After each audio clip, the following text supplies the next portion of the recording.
सरांना पहिला नमस्कार. हळदणकर मॅडम तुम्हालाही नमस्कार. छान हे केलं. अम, आणि सर्वांना नमस्कार माझा. तर आजचा मी क्लास सुरू करते. तर पुढचे उपाय जे आहेत, पुढचं जे आहे ते थोडं सांगते. पहिलं म्हणजे आज हा विषय नाही आहे उपायांचा, तरी पण माझं म्हणजे गणिताची आवड असल्यामुळे मला थोडंसं घ्यावंसं वाटलं, म्हणून मी थोडंसं सुरुवातीला 5 मिनिटं गणित घेते. त्याच्यानंतर परत उपायांचं आपण चालू करूया. तर आज बघा तुम्ही रवी शुक्र एकाच राशीमध्ये आहेत. आज 14 तारीख आहे.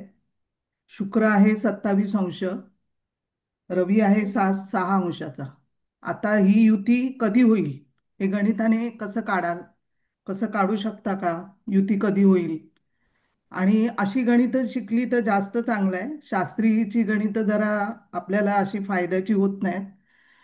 पण ही जी गणितं आहेत, जी युती कधी होईल, वक्री कधी होईल, कुठल्या तारखेला होईल, ही गणितं ही आलीच पाहिजेत प्रत्येकाला. फलादेशमध्ये त्याचा खूप काही उपयोग होतो. तर रवी शुक्र युती कधी होईल हे गणिताने कसं काढायचं? तर शुक्र 27 अंशाचा आहे, रवी 6 अंशाचा आहे. तर दोघांमध्ये पहिला डिफरन्स बघायचा. नेहमी रवी बरोबर युती होते आणि युती झाल्यानंतर तो किती महिन्यांनी वक्री होतो हे प्रत्येक ग्रहाला आहे. म्हणजे रवी शनीला पण आहे, रवी मंगळाला पण आहे. ठराविक पिरियडमध्ये ते लोक वक्री होतात युतीनंतर. तर ते रवी शुक्र युतीनंतर कधी वक्री होईल, किंवा रवी शुक्र आज 21 अंशाचा डिफरन्स आहे दोघांमध्ये. कारण शुक्र 27 अंशाचा आहे, आणि रवी 6 अंशाचा आहे. रवी हा दिवसाला 60 कला जातो आणि शुक्र हा 75 कला जातो. तर कुठलाही ग्रह रवीच्या युतीनंतर वक्री कधी होतो हे बघायचं. आता युती कधी होईल, तर रवी पुढे असेल शुक्राच्या, तर युती पुढची बघायची. आणि रवी जर पाठी असेल तर पाठची तारीख बघायची. हे पहिलं प्रिन्सिपल आहे.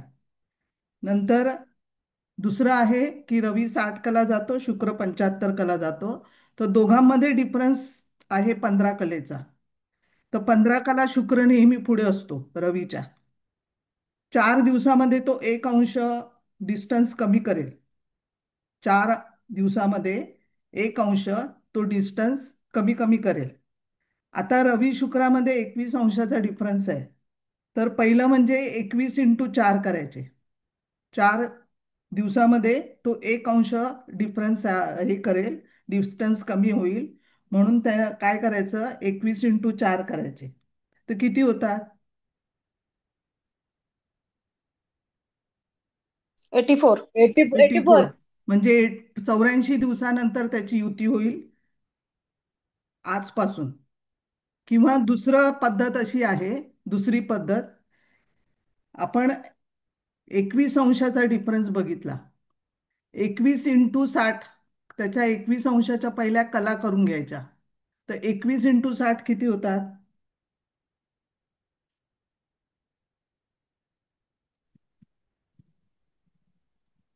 126.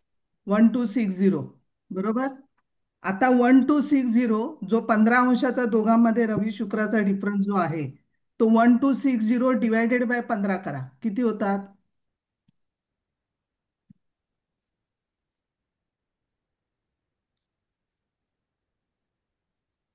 84. 84च येतात ना. दोन्ही दोन्ही पद्धतीने आपण केलं तर दोन्ही पद्धतीमध्ये 84च आले. 84 म्हणजे किती? आजपासून 2 महिने 24 दिवस झाले. 84 दिवस म्हणजे किती? 2 महिने 24 दिवस. म्हणजे आजपासून, आज 14 तारीख आहे ना, तर आजपासून 17 दिवस हे ऑक्टोबरचे 17 दिवस झाले, नोव्हेंबरचे 30 दिवस झाले, डिसेंबरचे 30 दिवस झाले. म्हणजे हे 60 दिवस, 60 + 17 किती झाले? 77 दिवस झाले. 77 आणि 5 दिवस जानेवारीचे, म्हणजे 77 आणि 5 किती झाले? 84. म्हणजे 5 जानेवारीला रवी शुक्राची युती होईल. बरोबर 85 दिवसाने रवी शुक्राची युती होणार. म्हणजे कधी होईल? 84 दिवस कधी होतात आजपासून? तर 5 जानेवारीला. तर 5 जानेवारीला युती होईल त्यांची. आणि युती झाल्यानंतर बरोबर 9 महिन्यांनी शुक्र वक्री होईल. तर 9 महिने म्हणजे कधी? आजपासून 9 महिने बरोबर. म्हणजे 4 ऑक्टोबर 2026 ला शुक्र वक्री होईल. युती झाल्यानंतर युती 5 तारखेला होते जानेवारीला. जानेवारीपासून 9 महिने, ऑक्टोबर 4 ऑक्टोबर 2026 ला तो वक्री होईल. समजलं काय एवढं? हो मॅडम. हं. हो मॅम. आता आपण वळूया इथे तंत्रसाधना. तंत्रसाधनेमध्ये 3 हे आहेत: अधिभौतिक, अधिदैविक आणि आध्यात्मिक. अधिभौतिक तत्व म्हणजे काय? तर अधिभौतिक तत्वामध्ये सगुण रूपाची पूजा करणं, म्हणजेच आपल्या सभोवताली जे काही पंचमहाभूत तत्व आहेत. हा. आली ताई. सायली, माईक बंद कर. तर झाडू एकच पंचमहाभूत. येईल. दोन नको तिकडे तिकडे दोन ऑफिसमध्ये ठेवून दे.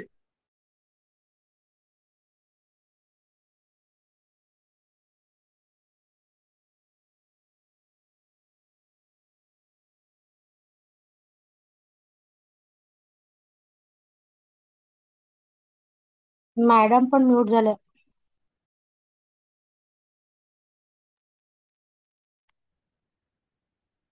तर पंचमहाभूताच्या साह्याने देवता पूजन करणं म्हणजे आपलं आधी स्वतःचं कल्याण करणं आणि नंतर जनकल्याण करणं.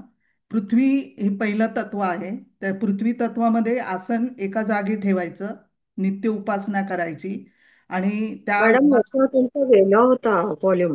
हा आधी भौतिक, आधी दैविक आणि आध्यात्मिक, नंतर तुमचा व्हॉल्यूम गेला होता. हा आधिभौतिक तत्वामध्ये जे येतं ना, ती देवतेची सगुण रूपाची पूजा करणं. म्हणजे आपल्या सभोवती जे काही पंचमहाभूत तत्व आहेत त्यांची पूजा करायची. त्याच्यामध्ये पृथ्वी तत्व आहे पहिलं. तर पृथ्वी तत्वामध्ये आसन एका जागी ठेवायचं, उपासना करून ती जागा त्या उपासनेमुळे पवित्र करायची. आणि तांत्रिक कार्यामध्ये पृथ्वीवर सोनं, चांदी, तांब, लोह यावर यंत्र तयार करायचं आणि ते सिद्ध करून जमिनीमध्ये गाडतात. किंवा विविध वनस्पतीचे मूळ, त्याची शाखा किंवा पुष्प, फळ किंवा अ, तंत्रसाधनेमध्ये अशा उपयोगात आणतात ह्या गोष्टी पृथ्वी तत्वामध्ये. आणि जलतत्व जे आहे ते जलामध्ये देवी देवतांचं आवाहन करतात आणि जलाभिषेक करतात. आणि जल अभिमंत्रित करून मग रोग्यास दिलं तरी रोग बरा होतात. नंतर अग्नितत्व आहे. अग्नितत्वामध्ये हवन कार्यामध्ये आहुती देणं, देवतांना प्रसन्न करणं. त्याच्यामध्ये धूप, तंत्रयोगामध्ये अष्टांग धूप आहे, षडांग धूप आहे, गुगुळ आहे, राळ आहे, लोबान आहे, इत्यादी सगळ्याचा उपयोग करायचा. नंतर वायुतत्वामध्ये जे आहे ते वायूची तन्मात्रा गंध आहे. म्हणजे सुगंधित अत्तर, अन्य सुगंधित उपचाराने देवतेचं पूजन करायचं. तसंच मंत्रजप करायचं किंवा फूक मारणं असा पण आहे प्रयोग. नंतर आकाश तत्व आहे. आकाशाची तन्मात्रा ही शब्द आहे.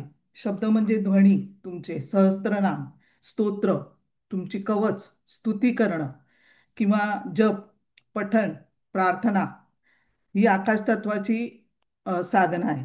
या पद्धतीने अधिभौतिक जे आहे म्हणजे पंचमहाभूत तत्व त्यांची तंत्रसाधना करतात. त्याच्यानंतर जे आहे ते अधिदैविक तत्व. हे कार्यसाधीसाठी जे काही वापरल्या जाणाऱ्या वस्तूची सिद्धता प्राप्त करणं, उदाहरणार्थ लक्ष्मीची प्राप्ती करायची असेल तर त्याचं साधन वस्तू आहे वृक्षमूळ किंवा लक्ष्मी मंत्राचा जप त्यावर म्हणजे वृक्षमूळ जे आहे किंवा काही यंत्र असतात लक्ष्मी पूजनाची ती तुम्ही ठेवता, त्यावर पूजा संस्कार करून सिद्धतेसाठी त्याची जप करायचा, सिद्ध करायचं. आणि कोणत्याही उपासनेस जोपर्यंत देवता अनुकूल होत नाही तोपर्यंत त्यांच्या म्हणजे देवतांच्या शक्तीचा उपयोग आपल्या कार्यसिद्धीसाठी होण्यासाठी पूर्णपणे तांत्रिक उपासना करून आपण आपल्यापेक्षा जास्त शक्तीखाली देवतेस म्हणजे प्रसन्न करायचं आणि इष्ट साध्य करून घ्यावं लागतं त्यासाठी याला बोलतात अधिदैविक उपासना. नंतर आहे आध्यात्मिक तत्व. आध्यात्मिक तत्व हा तिसरा टप्पा झाला. तो आध्यात्मिक स्वरूपाचा असतो. त्याच्यामध्ये या तंत्र आसन हे देहातून परमात्म्यात विलीन होण्याचं प्रक्रिया आहे. यामध्ये शरीरातील ज्या काही पंचमहाभूताची तत्व आहेत त्या पाच तंत्रा तन्मात्रांचं जे काही ध्यान करायचं. पृथ्वी गंध, पृथ्वीमध्ये गंध, गंध म्हणजे वास. नंतर जलतत्वामध्ये रस, रसना. अग्नी म्हणजे रूप आहे आणि वायू म्हणजे स्पर्श आहे आणि आकाश म्हणजे शब्द आहे. या पंचमहाभूतांचं विलिनीकरण त्यांच्या त्यांच्या तंत्रामध्ये अ, एक एक एक असं विलीन करून शक्ती स्वरूपात नेणं किंवा त्यांना अंतःकरण अहंकारात त्याला विलीन करायचं. त्यांना पुढे आत्म्यातून परमात्म्यात विलीन करायचं. हे झालं आध्यात्मिक तत्व. म्हणजे उपासनेतून जे काही प्राप्त होणारा आध्यात्मिक अनुभव आहे किंवा तुमचा साक्षात्कार जो स्वरूप आहे ते मानून मोक्ष प्राप्त करून घेणं हे तंत्रमार्गाचं अंतिम ध्येय आहे. मग तंत्र साधनेमध्ये साधकाचा जो काही मार्गदर्शक गुरु आहे, इष्टफल देण्याची देवता आहे, तिला प्रसन्न करून घेण्यासाठी सिद्धमंत्र जे आहेत ते गुरुमुळे पण दीक्षा प्राप्त होतात किंवा दीक्षेमुळे पण मंत्र सिद्ध होतो. गुरुमुळे अ, सिद्धमंत्र जपामुळे देवता तुमच्या तिथे त्यावेळेला प्रसन्न होतात आणि ज्या काही अष्टसिद्धी आहेत त्या हमखास तिथे प्राप्त होतात. अष्टसिद्धी प्राप्त करण्याची पण खूपशी साधनं आहेत. म्हणजे मोक्षप्राप्तीच्या मार्गावरून भटकण्याची जास्त शक्यता असते. म्हणून इथे मार्गदर्शक जो गुरु आहे तो सावध करण्यामध्ये तिथे तत्पर असतात, म्हणजे इथे भटकू देत नाही. थोडक्यात म्हणजे तंत्रस मार्गामध्ये देवतेची जी काही उपासना आहे त्याद्वारे सिद्धी सगळ्या प्राप्त होतात. हे झालं आधिभौतिक वगैरे. आता बाह्य म्हणजे आपला जन्मकालीन जे काही आपण बोलतो गोचरी ग्रह दोष किंवा जन्मकालीन दोष आपण बोलतो त्याच्यासाठी शांती कर्म कशी करायची. अशुभ जन्मकाळ कुठला कुठला असतो तर तिथी, नंतर तिथीमध्ये अमावस्या, कृष्ण चतुर्दशी आणि सूर्यचंद्रग्रहण आणि तिथीचा क्षय. तिथीचा क्षय होताना तिथीच्या आधी जी त्याला घटी म्हणतो आपण, घटीपळे, तर आधीची 24 मिनिटं आणि जन्म झाल्यानंतरची 24 मिनिटं, म्हणजे तिथी बदलताना तिथीची बदलायच्या आधी 24 मिनिटं आणि नंतरची 24 मिनिटं हे पण पाहणं गरजेचं आहे. नंतर योग, योगमध्ये भद्रा, करण, व्यातिपात, दग्धयोग, परीघ, वज्र आणि यमघंट. नंतर संक्रांतीमध्ये रवी संक्रांत काळ म्हणजे रवी बदलण्याचा काळ, तो संक्रांत काळ. नक्षत्र योगामध्ये गंडांत नक्षत्र योग, नंतर त्रितर योग बोलतो आपण, किंवा आई वडील आणि संततीचं एकच जन्म नक्षत्र असणं. त्रितर योग म्हणजे 3 मुलीनंतर मुलगा होणं आणि 3 मुलानंतर मुलगी होणं. आणि दुसरं एक आहे प्रसव विकार, म्हणजे काही काही अधिक अवयव असतात आणि जन्म होतो, तो एक अशुभ मानलेला आहे. आता ह्याच्यामध्ये तिथी अमावस्या जी आहे ती प्रत्येक कुंडलीप्रमाणे अमावस्या असते. म्हणजे कुठल्या लग्नाला कुठली अमावस्या वाईट कुठली चांगली हे बघायचं पहिलं. मग अमावस्येसाठी जन्म झाला तरी शांती केली तरी किंवा त्याच्यासाठी एक विधी पण आहेत अमावस्येसाठी. एक तर हवनमध्ये समिधा आणि चरू म्हणजे त्याच्या आहुती दिल्या जातात. मग सूर्याच्या चंद्राचा मंत्राचा पाठ करायचा 108 वेळा किंवा 28 वेळा हवन करायचं.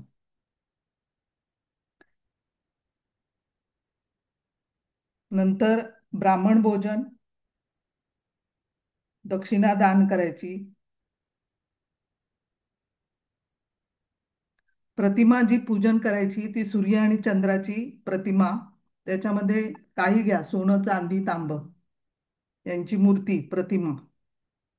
मग अमावस्येला सूर्य चंद्र दोघेही जवळ असतात, म्हणून दोघांच्याही प्रतिमा मूर्ती षडोपचार पंचोपचार करून मंत्र म्हणायचा. त्यासाठी सूर्याचा आणि चंद्राचा मंत्र करायचा. याच्यामध्ये कलश स्थापनेमध्ये कलशामध्ये जल, पंचरत्न, सुपारी, बदाम, द्रव्य, पानं ठेवायची औदुंबर, वड किंवा पिंपळाचं. 2 वस्त्रांनी वेष्टन करायचं आणि गणेश पूजन आणि कलश पूजन करून मंत्र म्हणायचे अभिमंत्रित करून. नंतर कृष्ण पक्ष चतुर्दशी आहे. त्याचं कसं करायचं? कृष्ण पक्ष चतुर्दशी जितका वेळ असते त्या काळाचे 6 भाग करायचे. प्रथम भागामध्ये जन्म असेल तर शुभ, द्वितीय भागात असेल तर पितृनाश, तृतीय भागात असेल तर मातृनाश, चतुर्थ भागात असेल तर मामाचा नाश.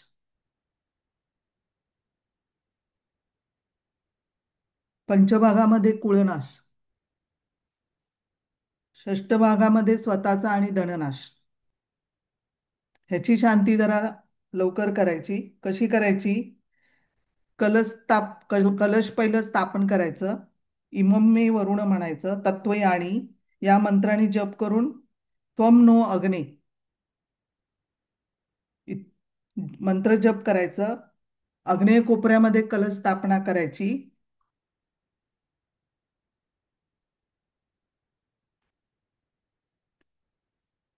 आणि अनो भद्रा, भद्रा अनिश्च या सुक्ताचा जप करायचा. मंत्र सांगा ना मॅडम परत. अनो अनो भद्रा, भद्रा अनिश्च.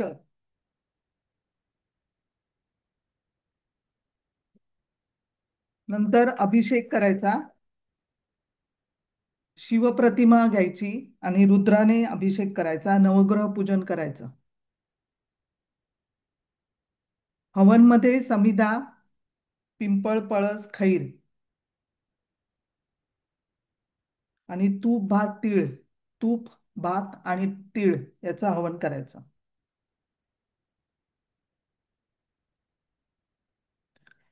नंतर कलशातील जलाने आई वडिलांना, माता पित्यांना, बाळ आणि मुलाला स्नान घालायचं. यथाशक्ती ब्राह्मणाचं दान द्यायचं, दान करायचं, दक्षिणा द्यायची.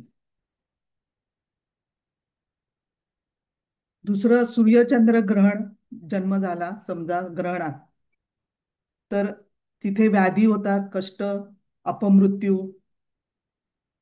मग शांती प्रयोग करायचं. 3 देवताची पूजा करायची. रविचंद्र यांची ग्रहण, राहू त्याची प्रतिमा मूर्ती बनवायची. रवीची सुवर्ण, चंद्राची चांदी आणि राहूची शिसा. आसन मांडायचं. 3 देवतांना मांडायचं म्हणजे रवी, चंद्र आणि राहू, आणि पूजन करायचं. गंध, फूल, वस्त्र अर्पण करायचं. रवी रक्तवर्ण, चंद्र श्वेतवर्ण आणि राहू काळ अशी देवतांची उपासना करायची. मंत्र रवीचा आकृष्णेन रजसा, चंद्राचा इमम देवा, राहूचा कथा निश्चयी. रवीला अर्क समिधा, जलाने स्नानशुद्धी, नंतर ब्राह्मण भोजन. नंतरचा योगाची शांती कशी करायची? भद्रा तिथिक्षय, व्याधिपात, परिघ, वज्र, यमगंट याच्यावरती शांती करायला सांगतात. तर विष्णुपूजन, ग्रहयज्ञ, ग्रहपूजा, शिवास अभिषेक, शिवमंदिरामध्ये तुपाचा दिवा लावायचा. पिंपळाच्या वृक्षाने पूजन करायचं, प्रदक्षिणा करून परत घरी यावं, घरी यायचं. हे लिहून घेता येणार नाही हा तुम्हाला एवढं. समजताय ना पण? हो छान. मॅडम, समजतंय समजतंय. हवन जे आहे हो ते रेकॉर्डिंग मिळेल ना मॅडम? हा आहे. रेकॉर्डिंग मिळेल हा ना? आहे. हवन जे आहे ते 108 वेळा भगवान विष्णू मंत्राने स्नान, दान, ब्राह्मण भोजन, नंतर रवी संक्रांती. रवी संक्रांती म्हणून म्हणजे रवी एका राशीतून दुसऱ्या राशीत जातानाचा काळ. या संक्रमण काळात जन्माचं थोडस दरिद्र किंवा दुःख असं फळ सांगतात. पण शांती कर्म केली तर थोडं फळ थोडस कमी होतं. वाराप्रमाणे पण संक्रांतीचं नाव आहे, म्हणजे रविवार, सोमवार, मंगळवार, बुधवार. संक्रांत म्हणजे घोरा, द्वाक्षी, द्वाक्षी, महोदरी, मंदा, मंदाकिनी, मिश्रा, राक्षसी असं पण फळ आहे. नवग्रहाचा यज्ञ करायचा. घराच्या पूर्वेच्या बाजूने बसून त्याच्यावर नवीन वस्त्र ठेवायचं. त्यावर धान्याचे 3 ढीग करतात. पहिला ढीग आहे तो पाचद्रोण धान्य, दुसरा ढीग आहे तो तांदूळ, तिसरा ढीग आहे तो तीळ. या धान्याला पसरवायचं. त्यावर सप्तमूर्तिका, नंतर 5 पानं पंचगव्य टाकून त्यावर वस्त्र अर्पण करायचं. 3 कलश ठेवायचे. त्यातला आदिदेव सूर्य, मध्ये संक्रांती, मध्ये जो असतो तो संक्रांती देव, आणि दुसऱ्या बाजूस प्रत्यादी देव चंद्र यांच्या मूर्ती आणि प्रतिमा ठेवायच्या. आणि पूजा करून 2-2 वस्त्र तिथे अर्पण करायचे. यानं घ्या हा. पूजा मंत्र त्र्यंबकम यजामहे तो जप आहे तो. नंतर चंद्राचा आप्यायस्व हा जप करायचा. जप पण मृत्युंजय जप जो आहे तो 1008, 208 किंवा 28 वेळा.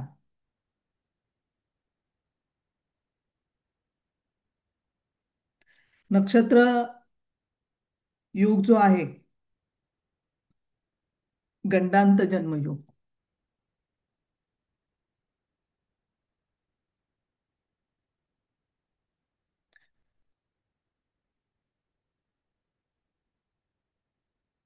कष्टप्रद आहे हा. मीन मेष म्हणजे रेवती अश्विनी, आश्लेषा मघा, ज्येष्ठा मूळ यांच्या संधीमध्ये शेवटच्या 4 गटी म्हणजे 24 मिनिटं आणि सुरुवातीच्या 4 गटी असं नक्षत्र गंडांत असतं.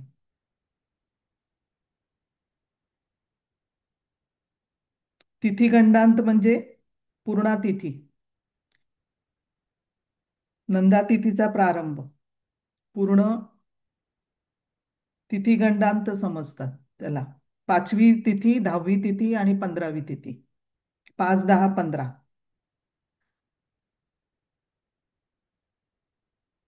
या गंडात जन्म असेल तर यात्रा किंवा विवाहासाठी मरणप्रद सांगतात. याची शक्यतो लवकर शांती करायची याची पण. ह्याचे पण राशी, नक्षत्र आणि तिथी गंडांत जे पण काही असेल त्या स्वामीची सुवर्ण प्रतिमा करायची, यथाशक्ती बनवायची, कलश पूजन करून ते दाक्षिणा दान हवनानंतर करायचं. मॅडम, हम्म. राशी गंडांत आलं तर नक्षत्र गंडांत पण येणार ना? म्हणजे हा, नक्षत्र गंडांत म्हणजेच राशी गंड. मेष. हा, म्हणजे दोन्ही पण. हा, हा. याची पण दोन्ही पण मग होऊ 24 शकतात. मिनिटाचा. म्हणजे हा. दोघांचे पण करायला लागतील ना शांती, मग नक्षत्र आणि राशी दोघांचे पण. हो, नक्षत्रांची करायची. हे राशीचे नाही तिथीच केलं. जेव्हा मॅडम नक्षत्र तेच असतं ना त्यावेळेला करायचं. आता समजा मूळ नक्षत्राची करायची आहे तर मूळ नक्षत्र ज्या दिवशी असेल त्या दिवशी हा करायची. मॅडम हे तिथीचं सांगितलं ते किती मिनिटं धरायचं? ते पण त्यांचं 24-24 मिनिटच आहेत. 24च. हा, तिथिगंड तेच. हा.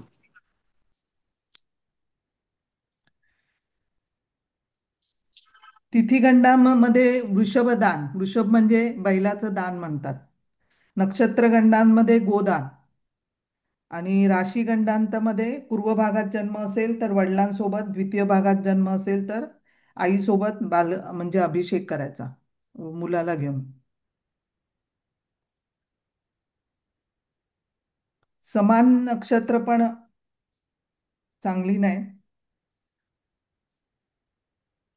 भद्रा आणि रिक्ता तिथीमध्ये करायचं नाही हा शांतिकर्म. जन्म नक्षत्रांची प्रतिमा बनवायची आणि कलशावर स्थापन करायची. त्याच्यावरती पूजन करून 2 वस्त्र, लाल वस्त्र कलशाभोवती गुंडळायचं. नक्षत्रांचे मंत्र म्हणायचे आणि त्याच्यामध्ये समिधा, हवन, अभिषेक करायचा.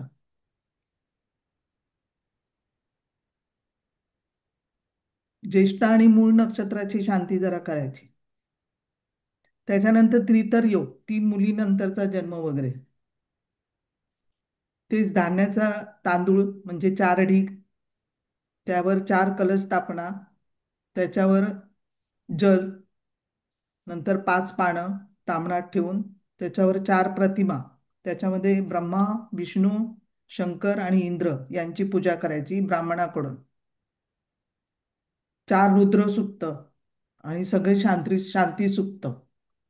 4ही देवतांचे गुह्योक्त जे काही मंख म्हणत हवन करायचं. पूर्णाहुतीनंतर सहपरिवार स्नान करावं. नंतर ब्राह्मण भोजन, दक्षिणा दान करायची. कास्य पात्रामध्ये तूप घ्यायचं, त्याच्यामध्ये मुख बघायचं आणि मग ते दान करायचं. आणि गरीब आणि दुःखी जनांना गरजेप्रमाणे दान करायचं इथे. त्याच्यानंतर प्रसव विकार, जास्तीचं अवयव असणं किंवा योनीच्या प्राण्यासारखं जीव जन्मणं, जन्मतः दात असणं,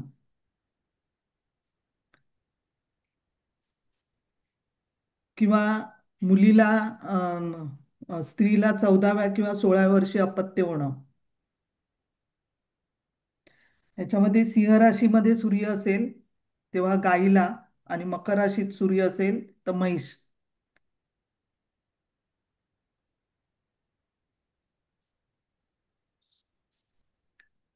असं ते ब्राह्मणाला त्यावेळेला असं दान करायचे.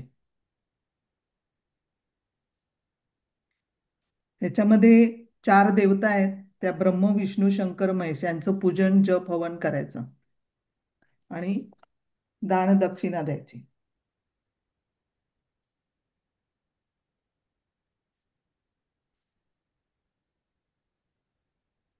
मॅडम, हम्म. आपण मी जी शांत करत असतो तो जन्म नक्षत्र असेल तरच आपण शांत करतो. पण हम्म. लग्नाचं जरी नक्षत्र असेल जे की ज्याची इव्हन शांती घरात करायला कुठले, पाहिजे. हा, तरी करायचं. तरी मी सांगते हा नक्षत्रांचा जप जास्त देते, कारण हा म्हणजे ज्या लग्नाचं नक्षत्रामध्ये असेल तर ग्रह नाही आहेत. करायचं. हा, तर लग्नाचं ते नक्षत्र असेल की ज्याची शांती करणं जरुरी आहे तरी करायची का असं विचारते. करायचं जप. ग्रह असेल तरी करायचं, त्या अच्छा मंत्रांचा जप द्यायचं. आता अच्छा. जी नक्षत्र आहेत कृतिका आणि मूळ, त्यांना आता जास्त त्रास आहे ना. तर हो. कृतिकावाल्यांना आता जॉब गेलेले आहेत. ज्यांची ज्यांची कृतिका नक्षत्रावर दृष्टी आहे त्यांचे जॉब हम्म, गेलेले आहेत. तर कृतिका हम्म. नक्षत्राचा जप द्यायचा. एक अच्छा. औदुंबर झाडाचं, उंबराच्या झाडाची पूजा सांगायची. आराध्य वृक्ष प्रत्येकाचं असतं, त्याची पूजा सांगायची, कुंडीमध्ये ठेवून त्याची पूजा करायची. Thank you madam. पण जिथे प्रॉब्लेम्स आहेत, जिथे ही नक्षत्रच प्रॉब्लेम करतात, तर जिथे प्रॉब्लेम्स आहेत ज्या ज्या गोष्टीचे, तिथे पहिला उपाय तिथे पहिला करायचा. लग्न होत नाही, स्तंभी एखादा ग्रह आहे, सप्तमी स्तंभी आहे, लग्न होत नाहीये, तर मग तिथेच जिथे दुःख आहे तिथला पहिला जप सांगायचा. थँक्यू. आता इथे पूर्वजन्म शाप असतात. सर्पशाप आहे, पितृशाप आहे, मातृशाप आहे, भातृशाप आहे, मातुल आहे, ब्राह्मण आहे, पत्नी आहे, पितरशाप आहे. हे शाप आहेत सगळे. 10-15 योग दिलेले आहेत त्याच्यामध्ये, शापाचे पण. ह्याच्यामध्ये सर्पशाप योग आहे जो आहे,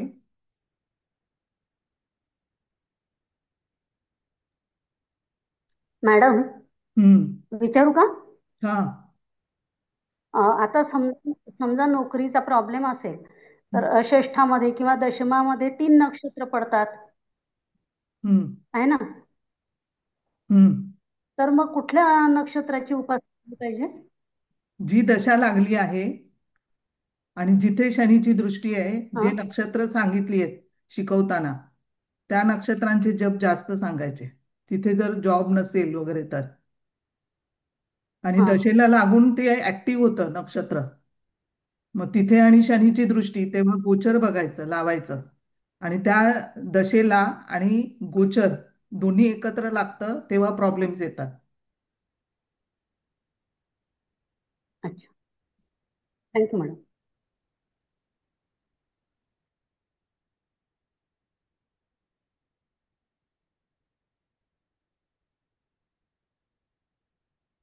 सर्पशाप योग म्हणजे संततीचा अभाव. तिथे राहू असणं किंवा मंगळाची दृष्टी पंचमावर असणं, पंचमात शनी, चंद्राची दृष्टी, पंचमेश राहू युक्त, किंवा कुटुंब स्थान खराब झालेलं आहे, पुत्रकारक म्हणजे लग्न राहूनी युक्त आहे, लग्नेश बिघडलेला आहे, 6-12 मध्ये आहे, तर बुध पंचमेश असून मंगळाच्या नवमोशात, मंगळाने युक्त क्रूर नवमोशात, असं जे काही आहे पंचम स्थान वगैरे, कुटुंब स्थान जेव्हा बिघडतं, किंवा मघा नक्षत्र असेल तर संतती अभाव होतो मघा नक्षत्रात. तर अशी जेव्हा असतात तर तेव्हा सर्पशाप योग असतो. गुरु राहुनी युक्त असतो. ती सगळं बघून सांगायचं, हा एकच गोष्ट नसते ही. तर तिथे सुवर्णाची नागप्रतिमा बनवायची आणि त्याचं विधिपूर्वक पूजा करायची, ब्राह्मणाला दान करायचं, शिवमंदिरामध्ये पिंडीवर अर्पण करायचं. सोबत तीळ, आता गोदान वगैरे नाही आहे, भूमिदान पण कोण करत नाही, तर तीळ, सुवर्णादी दान करायचं, सुवर्णाच्या वस्तू वगैरे, किंवा जिथे जे ग्रह बिघडतात ना त्याचं दान करायचं जास्त. जर समजा कुठलं ग्रह बिघडलाय तर त्याचं दान करायचं. शिवमंदिर मध्ये पिंडीला वेटोळा बसेल असा तांब्याचा नाग बनवायचा आणि त्याचं पूजन करून शिवाला रुद्राभिषेक करून त्या पिंडीवर अर्पण करायचं. त्याच्यानंतर 5 सोमवार शिवमंदिरात दुधाने अभिषेक आणि बिल्वपत्र, पांढरं फूल आणि प्रसाद चढवायचा. हे सर्पशाप योगाचं आहे.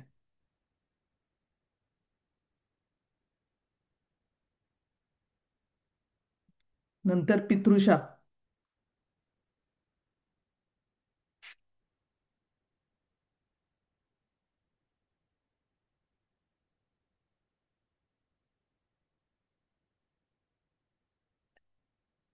इथे नातेसंबंधांचा जास्त शाप लागतो. तर त्या नातेवाईकाचा त्या जन्मी जाऊन म्हणजे भरपूर सेवा केल्याने पण दोष कमी होतो. समजा पितरांचा दोष आहे तर रवी म्हणजे वडिलांचा, नातेसंबंध जसे लागतात त्यांची सेवा करायची. मातृशाप असेल तर आईची सेवा करायची, तर तिचे भरभरून आशीर्वाद घ्यायचे. तर ते शाप थोडे तिथे कमी होतात. पितृशाप मध्ये रवी पंचमेश होऊन पापकर्तरीमध्ये पापदृष्ट, राहुयुक्त, गुरु सूर्याच्या राशीत, पंचमेश रवीस युक्त लग म्हणजे पंचमात पापग्रह, दशमेश 6-12 भावामध्ये,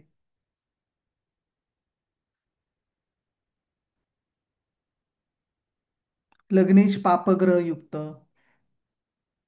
बेश लग्नात, अष्टमेश पंचमात, दशमेश अष्टमात. पितृशाप युक्तीसाठी गयेला जाऊन श्राद्ध करायचं गया इथे, किंवा जवळच्या तीर्थक्षेत्री जाऊन श्राद्ध करून ब्राह्मणाला भोजन दान, गोदान, तर पितृशाप ह्याच्यातनं मुक्तता होते.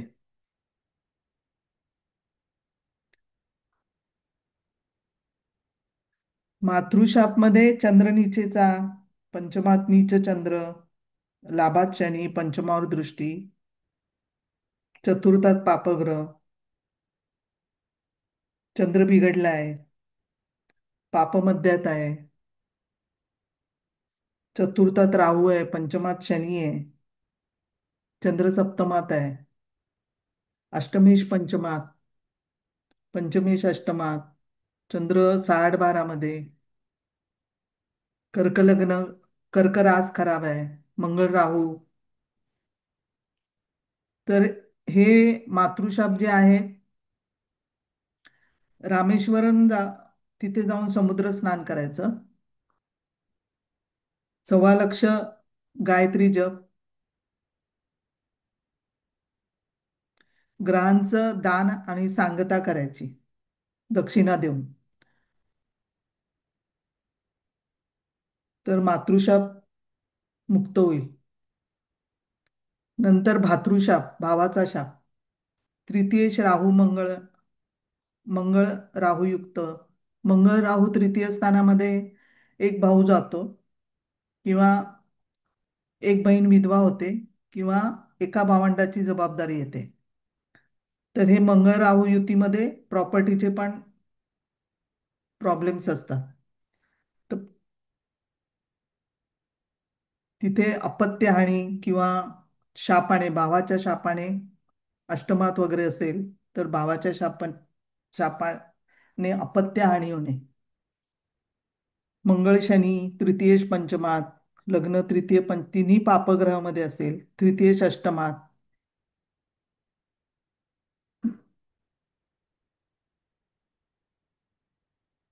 इथे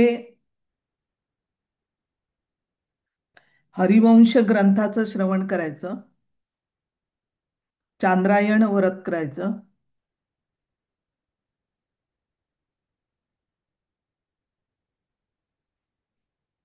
कावेरी किंवा महानदीच्या तीरावर शालिग्रामासमोर पिंपळाचं झाड लावायचं, त्याचं पूजन करायचं.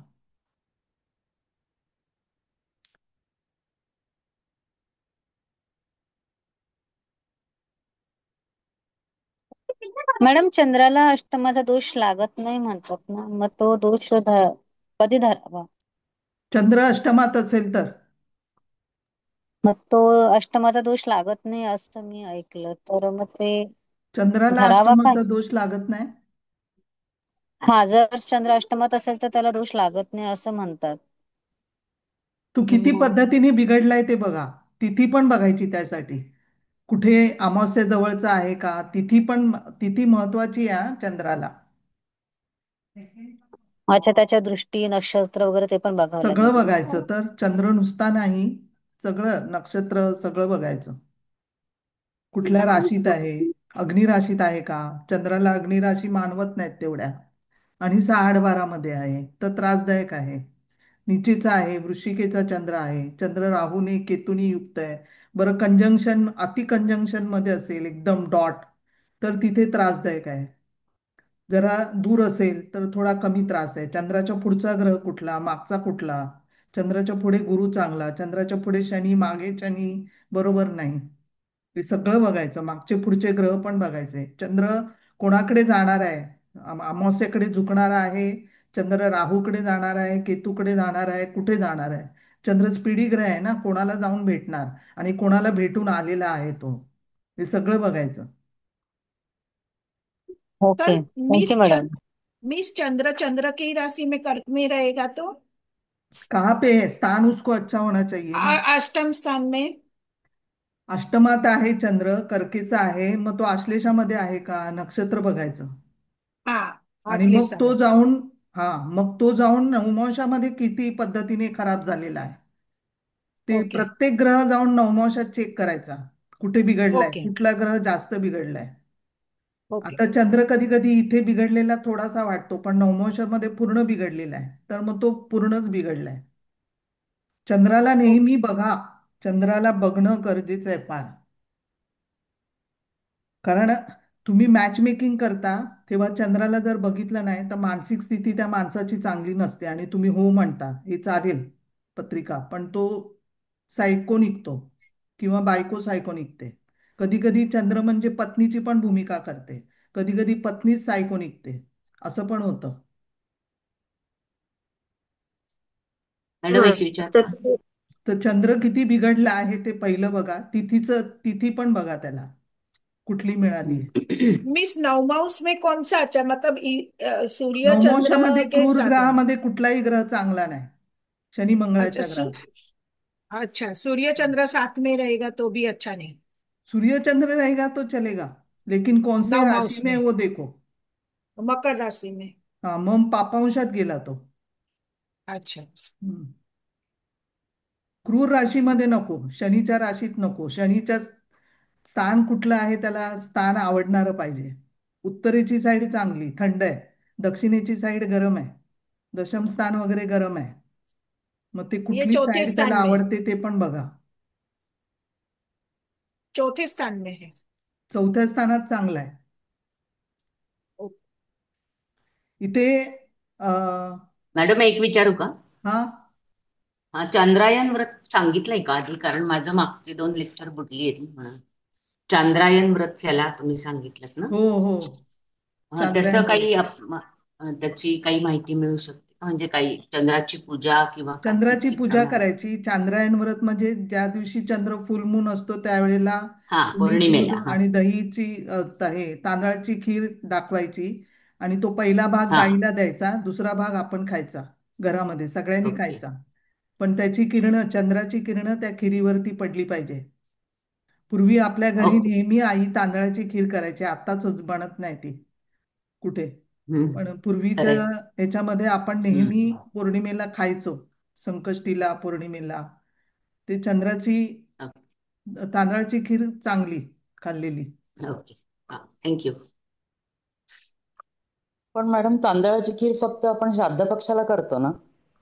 नाही, चंद्राला चांगली ना. चांगली श्राद्ध का? पक्षात ओके. ती वेगळी असते थोडीशी. म्हणजे तांदळाचीच करतो ना, आणि एरवी करत नाही असं म्हणतात तांदळाची खीर.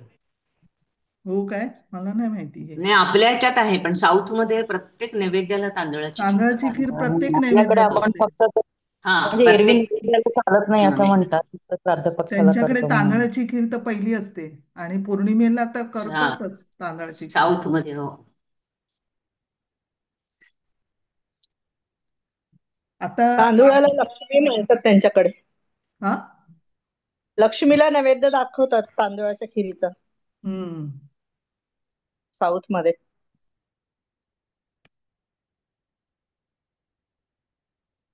आता मातृशाप, मामाचा शाप. तर इथे बुध बिघडलेला पाहिजे, लग्नात शनी किंवा लग्नेश बुध बिघडलेला असेल, बुध शनी युक्त वगैरे असेल, षष्ठ स्थान बिघडलंय, बुध राहू युक्त. तर बुध बिघडला असेल तर मातृशाप, मामाचा शाप, षष्ठ स्थान बिघडलंय. भगवान विष्णू स्थापना करायची किंवा पाण्यासाठी सार्वजनिक विहीर बांधायची, तर तो दोष जातो. नंतर ब्राह्मण शाप. तर गुरु राहू युती, ब्राह्मणाचा अपमान करणं, तर निसंतान होतं. गुरुचा अपमान करणं, भाग्यस्थान बिघडणं, अष्टमात गुरु राहू मंगळ युक्त, पंचमेश गुरु अष्टमात, गुरु शनी युती, भाग्यात राहू, राहूसह गुरु व्ययस्थानामध्ये, गुरु नीच राशीत. तर ह्याच्यामध्ये चांद्रयान व्रत करायचं. गोदान, दक्षिणा, सुवर्णदान, पंचरत्न दान करायचं. ह्याचं संतती होते नंतर. नंतर पत्नी शाप. जो म्हणजे आपल्या कुंडलीमध्ये राहूयुक्त आणि केतुयुक्त जे ग्रह असतात ते दोष असतो म्हणजे मागच्या जन्माचा. पत्नी शापमध्ये सप्तमेश बघायचा, सप्तमेश अष्टमात, वेश सप्तमात, शुक्र बघायचा.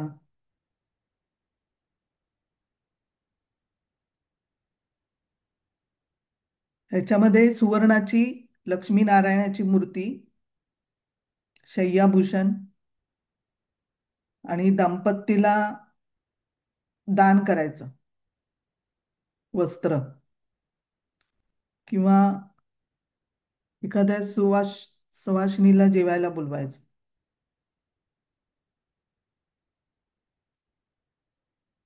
सोन्याच्या पत्र्यावर लक्ष्मीनारायणाची प्रतिमा करायची.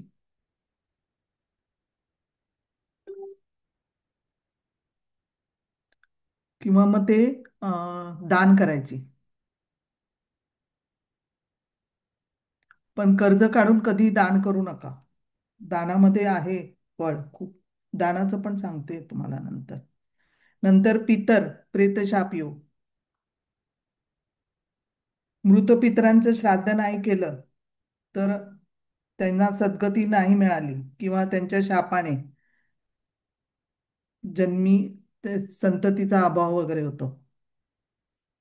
पूर्वजन्मी कोणाची संपत्ती हडप केलेली असेल, मंगळ राहू युतीमध्ये कोणाची जमीन हडप केलेली आहे तर मंगळ राहू युती येते.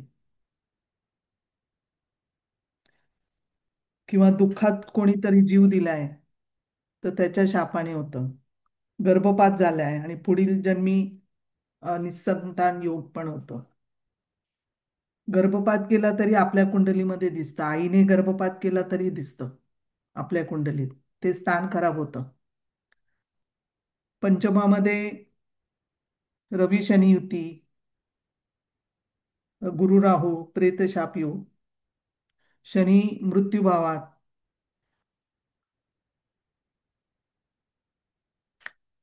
पंचमात राहू. इथे गया येथे पिंडदान करायचं. रुद्राभिषेक, सुवर्ण मूर्ती गाय, चांदीचे पात्र, नीलमणी दान करायचा.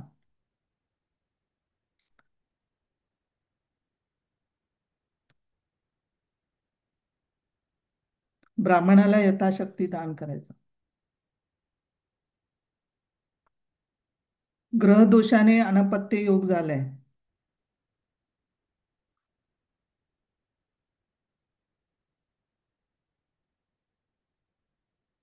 किंवा पंचम स्थान पंचमेश राहूयुक्त, पंचमेश 6-12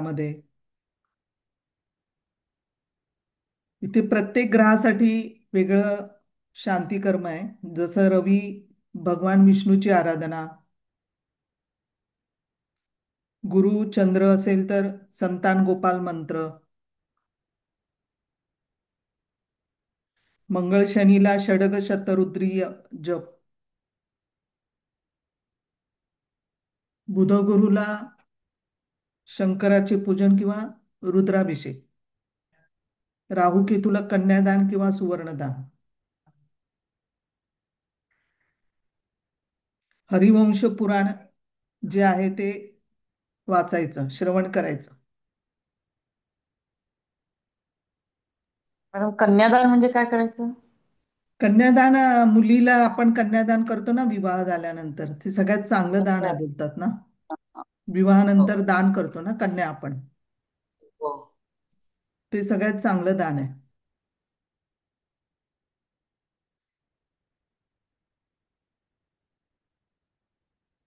पण विनाकारण खर्च करायला लावायचा नाही उगाचच.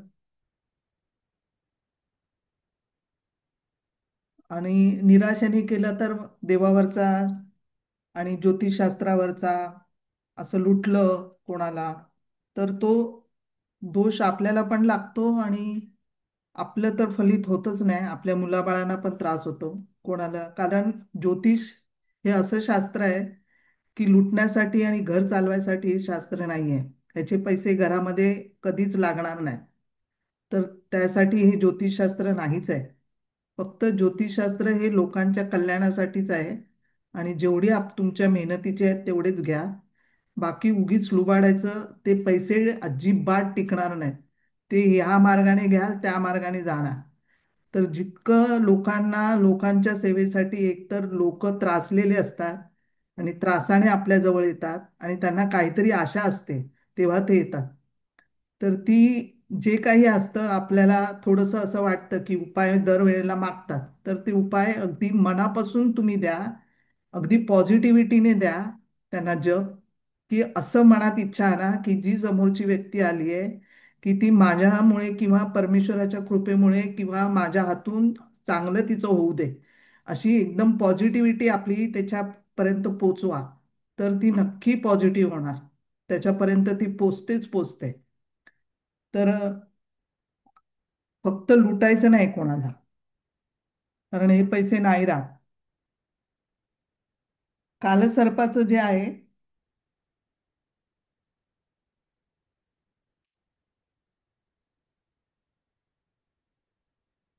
राहू केतूच्या मध्ये जे ग्रह आहेत, किंवा आपण काय बघत नाही पण तरी सांगते,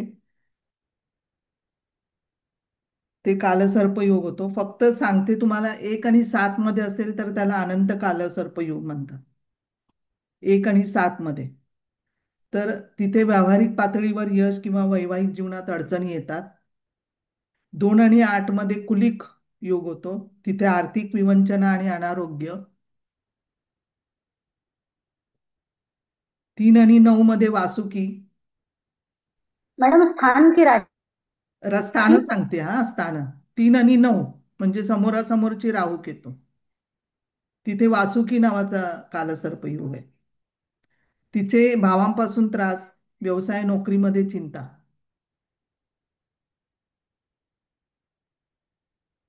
4 आणि 10 मध्ये शंखपाल.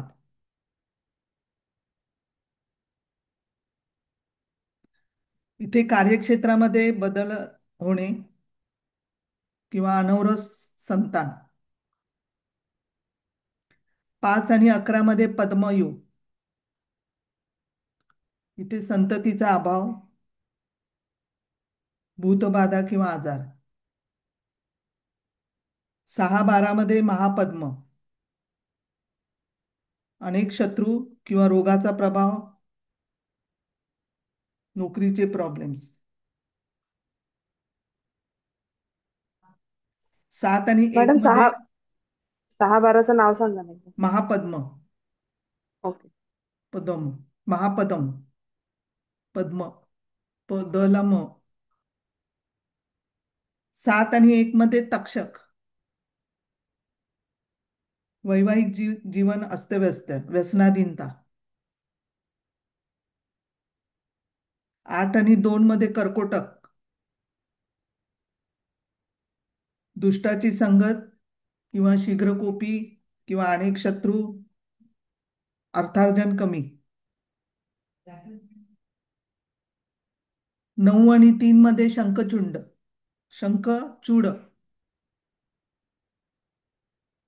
खोटारडा, तापट, जीवनामध्ये अनेक चढ उतार.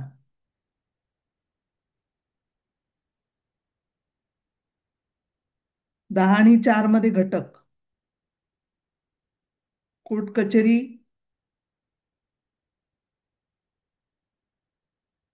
तुरुंगवास. 11 आणि 5 मध्ये विषधर,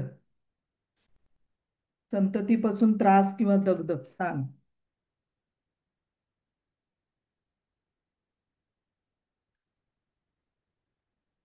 नंतर 12 आणि 6 मध्ये कोर्ट कचेरी किंवा अनेक शत्रू किंवा शारीरिक रोग, अनेक शत्रू, शारीरिक रोग. त्याचं नाव नाही त्याचं सांगितलं मॅडम मला. नाव आणि सांगा. शेषनाग.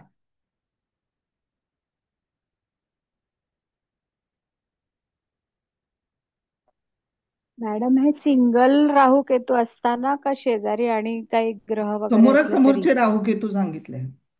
हा ना, पण त्या स्थानात राहू बरोबर आणखीन कोणी असलं तरी हे धरायचं हा, का? तरी हा. कारण कधी कधी एक ग्रह जरासा बाहेर राहू केतूच्या असतो मग तो नाहीच ना हा, तो कालसर्प. ग्रह बिघडतो ना, ज्याच्याबरोबर राहू बसतो ना त्या ग्रहाला बिघडवतो. त्याचं कारकत्व राहू खेचून घेतो आणि त्याच चालतं बाहेर राहू. म्हणजे एक्झॅक्ट कालसर्प नसलं तरी लोक सांगतात कालसर्प हो, हे ते बाहेरच्या कालसर्पाचं बाजूला. तर बघूच नका, हे आता आलेलं हे आहे, पॅड आहे. फक्त राहू केतू कुठल्या स्थानातनं झालेत त्याच्याबद्दल नावं सांगितली आहेत. Okay okay. इथे जर असेल, समजा तुम्ही लोक मानत असाल तर थोडस सकाळी पक्ष्यांना दाणे टाकायचं, शिजवलेला भात पण चालतो, आणि सप्तमुखी रुद्राक्ष धारण करायचा.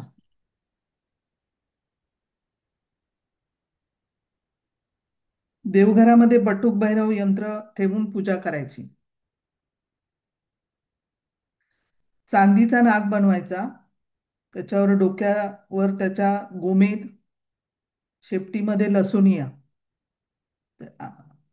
जडवायचा आणि त्याचे नित्यपूजन करायचं. आणि रोज राहूकेतूचा मंत्र जाप करायचा. किमान एक माळ राहूचा मंत्र. कालसर्प योगासाठी का मॅडम? हा, कुठल्याही कालसर्प योगासाठी हे? हो हो.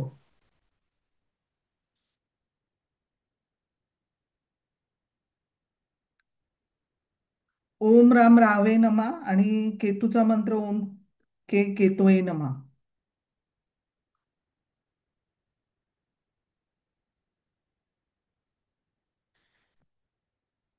इथे कालसर्प योगासाठी विधी: सव्वावार काळे कपडा घ्यायचा, ₹1.25 दक्षिणा, काशाची वाटी किंवा पितळी वाटी पण चालेल, मुलामा काळे ते पण चालेल. त्याच्यामुळे मध्ये गोड तेल,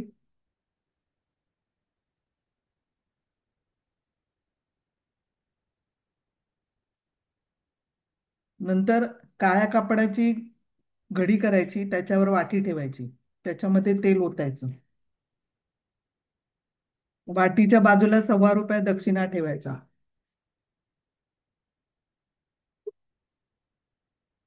शनिवार किंवा अमावस्येच्या दिवशी तिन्ही सांजेला संध्याकाळी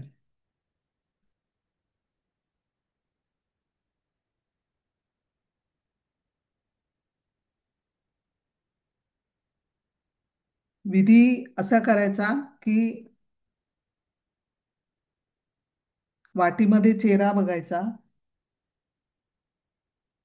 तेलामध्ये तेल असतं हा, त्याच्यात चेहरा बघून काळ्या माणसाला दान करायचं किंवा नदी समुद्र यांच्या काठावर ठेवायचं. शनी अमावस्येला केलं तरी चालेल, पण मागे वळून नंतर बघायचं नाही.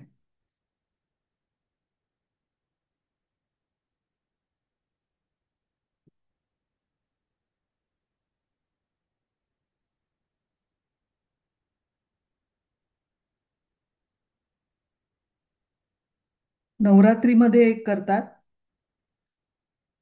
सूर्यग्रहण किंवा चंद्रग्रहण काळामध्ये पण करतात, नागपंचमीला करतात. नागपंचमीला सगळ्यात चांगला मुहूर्त आहे.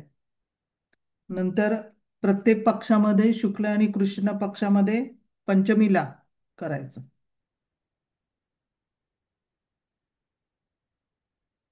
गोचरेने जर होत असेल तर त्या काळामध्ये बुधवार, पौर्णिमा किंवा अमावस्येला करायचा.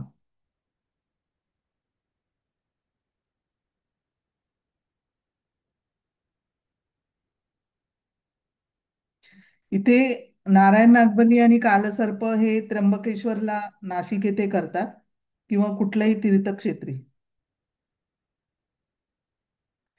नागपंचमीचं व्रत करायचं, काळ्या नागाला कच्चं दूध पाजवायचं, नवनाग स्तोत्र पठण करायचं, शिवमंदिरामध्ये उपासना करायची. राहूच्या ह्याच्यात प्रॉब्लेम असेल तर रोज शिवमंदिरामध्ये रुद्राक्षाच्या माळ्याने ओम नमः शिवायचा 108 वेळा जप करायचा.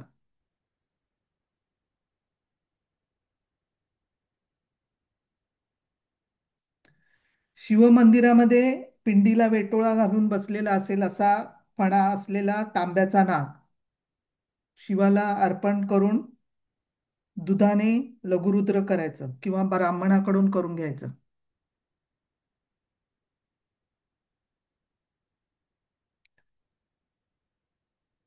शिवपिंडीवर चांदीचा नाग, नागिनीचा जोडा अर्पण करायचा आणि दुधाने अभिषेक करून मग नाग नागिनीचा काय जोडा आहे तो वाहत्या पाण्यात किंवा नदीत सोडून द्यायचा, घरी आणायचा नाही.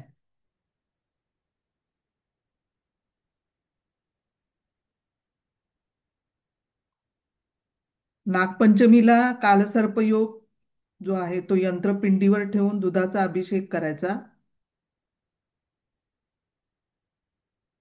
आणि सर्पसुक्ताचा पाठ करायचा आणि पूजा नैवेद्य झाली की यंत्र वाहत्या पाण्यात सोडायचं.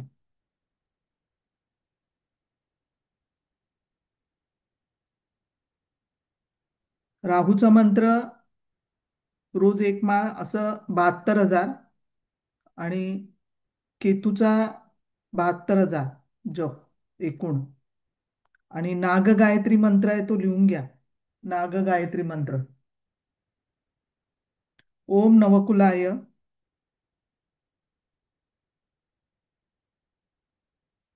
विद्महे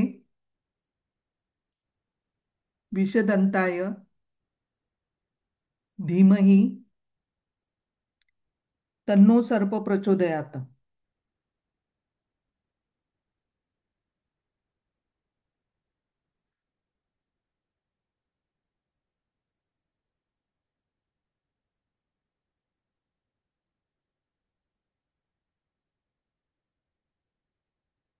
तुम्हाला ते कालसर्प नागपाश यंत्र माहिती आहे काय?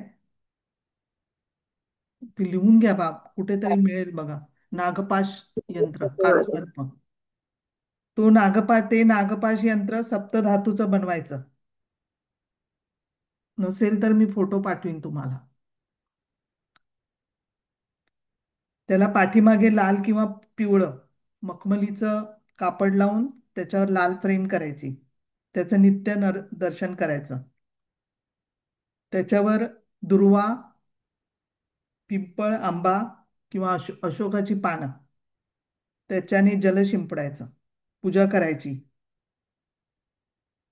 नागसूक्त पठण करायचं आणि नागपंचमीला केसरयुक्त खीर बनवायची आणि त्याचा नैवेद्य दाखवायचा. तर ह्याचा दोष संपूर्ण जातो. कोणताही दोष असला तरी हे करायचं का? राहू जरी खराब झाला असेल तरी केलं तरी चालेल. अच्छा.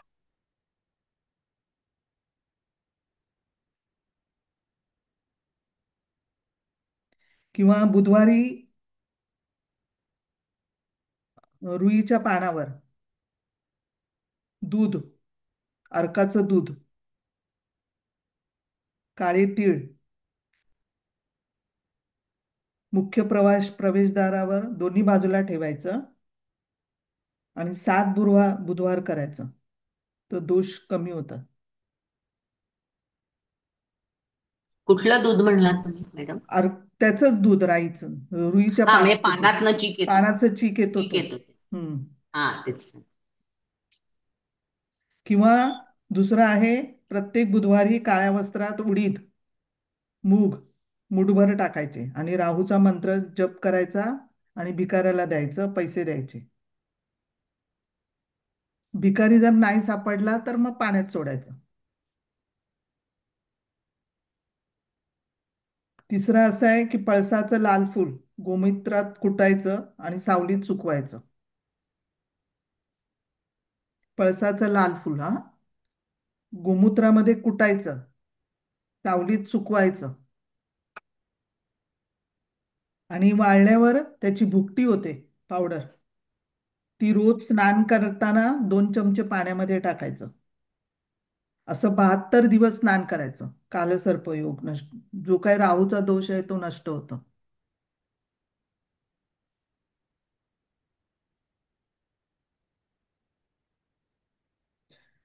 स्त्रीच्या कुंडलीमध्ये राहूमुळे जर मूल होत नसेल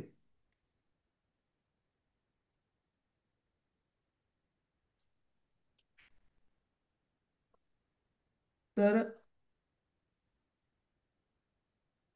आंघोळ करून 2 कलश पाणी भरून वडाच्या झाडाला अर्पण करायचं. हे मघा नक्षत्रवाल्यांनी पण करायचं हा. मघा नक्षत्रामुळे मूल होत नसेल तर त्यांनी करायचं.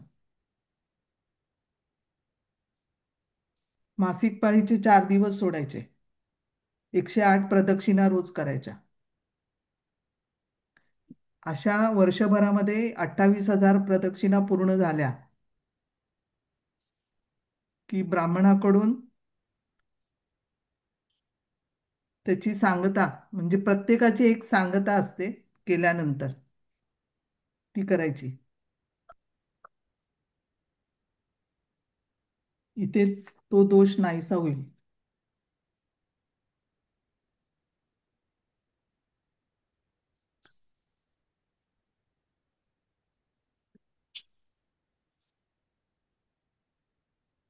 पुढच्या गुरुवारी क्लास नाही हा, डायरेक्ट दिवाळी नंतर आता.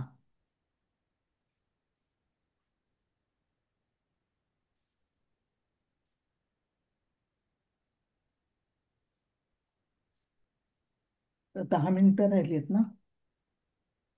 थोडं थोडं असं रेमेडी सांगते. जॉबसाठी गजानन गजानन विजय या पोथीमधला 19वा अध्याय 21 वेळा पारायण करायचं.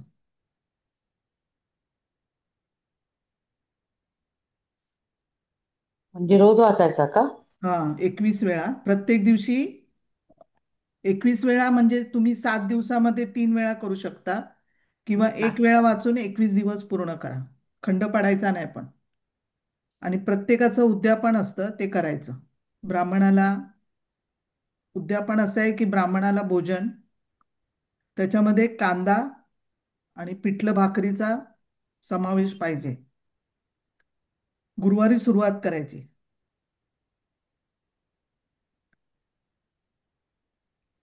एकोणीसाव्या अध्यायाचं काय म्हणाला? 19वा अध्यायाचा 21 वेळा पारायण करायचं. म्हणजे मग 21 7 दिवस दिवसामध्ये किंवा मग 7 दिवसात 3 वेळा. प्रत्येक दिवशी 7 दिवसात 3 वेळा, किंवा रोज 21 एक एक करून 21 दिवसामध्ये, पण खंड पाडायचा नाही. मॅडम 21वा अध्याय म्हणलात का 19वा? 19वा अध्याय. अच्छा, 19. 19वा अध्याय 21 वेळा पारायण करायचा. ओके. हम्म. मग मोठा तो आहे तो 7 दिवसात 350. पण करा, नाही तर रोज 1 दिवस करा. 21 दिवस, पण खंड नाही 7 पाडायचा. दिवसात म्हणजे रोज म्हणजे 7 तीनदा दिवसामध्ये म्हणायचं. 3 वेळा 3 वाचायचे. टोटल 21 वेळा झालं पाहिजे, ते टोटल कसंही 21 तुम्ही पाहिजे. मॅनेज करा. हा. रोज तसंही मॅनेज तीनदा करा. म्हणायला पाहिजे असं. हा उपाय द्या. मॅडम, लग्न ठरण्यासाठी काही आहे का उपाय? लग्न ठरण्यासाठी पण आहे ना, दिलेला ना, नाही दिला? परत एकदा सांगा ना, दिला असेल तर.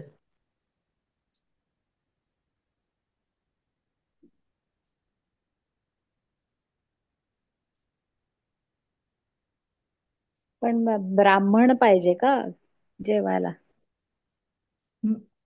नाही, शेवटी हा ब्राह्मण हवा. हो, उद्यापनाला. उद्यापनाला. हा,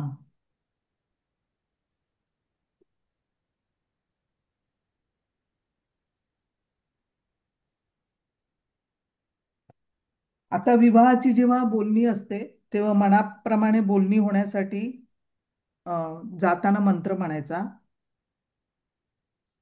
ओम ज्ञानी ना ओम ज्ञानी नामपी चेतांसी देवी भगवती हिसा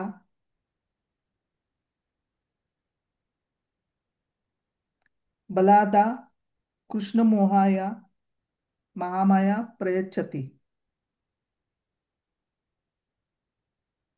मॅडम रिपीट करता प्लीज. ओम ज्ञानी ज्ञानी नाम सप्तशतीतला आहे ना. नामपी चेतासी देवी भगवती हिसा बलादा कृष्य चेतांसी कृष्य मोहाय महामाय प्रयच्छती.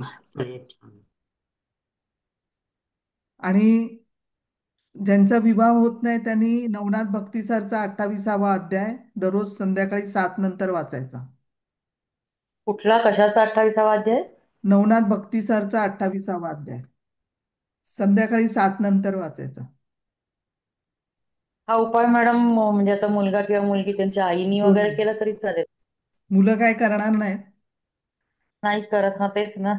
आई वडिलांसाठी करायचा तर गुरुचाच जप करायला पाहिजे, पण त्यांच्याच नावाने संकल्प करायला सांगा.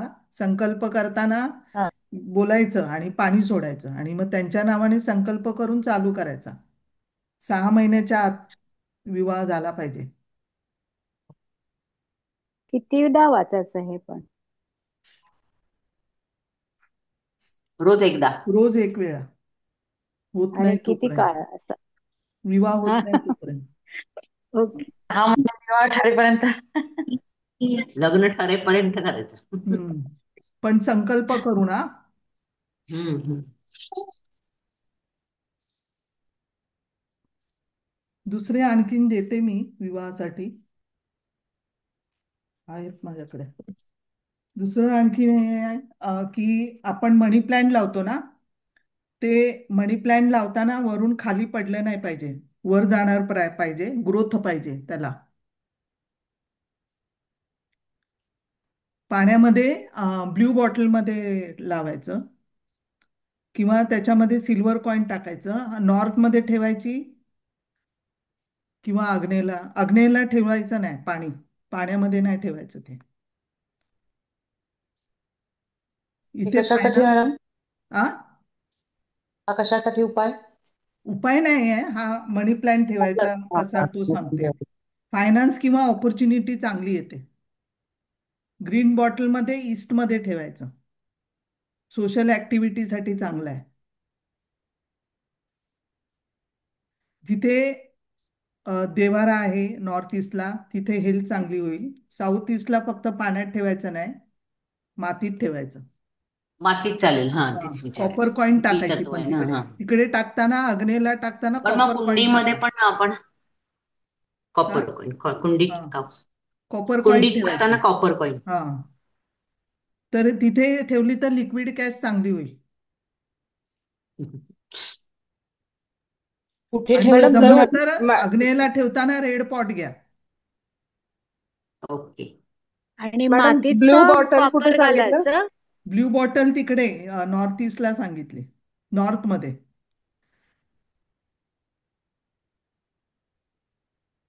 पण ते पाण्यात का? हा, पाण्यात. हा. नॉर्थ आणि आणि नॉर्थ ईस्ट पाण्यात. आणि रेड कलर तिकडे आग्नेयला. आणि कॉपर कॉईन ठेवायची पण मातीत. हम्म.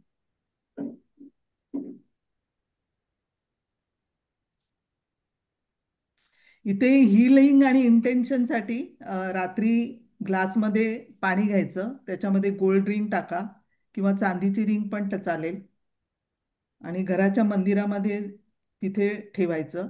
तिकडे हील होईल किंवा इंटेन्शन वाढते. आणि पाण्यात बघून बोला. अंगठी का? अंगठी हा, ठेवायची का? चांदीची किंवा गोल्डची रिंग टाका. दोन्ही टाकल्या आणि तरी चालेल. ग्लास कुठला घ्यायचा? ग्लास ग्लास काचेचा घ्यायचा. काचेचा चालेल. हा, चालेल.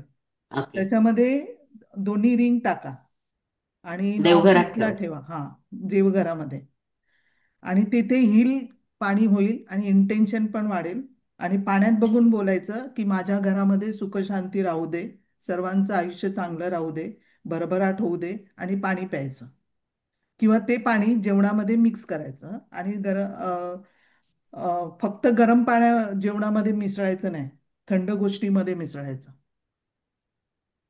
तर इथे माइंड फ्री. रात्रभर ठेवायचं. हा, रात्रभर रात्रभर ठेवायचं. ठेवून ते पाणी दुसऱ्या दिवशी जेवणात सगळ्यांना जाऊ देते. हा, झाकलं तर चालेल ना? हा, माइंड त्याच्यावर पॉझिटिव्ह झाकण. होईल.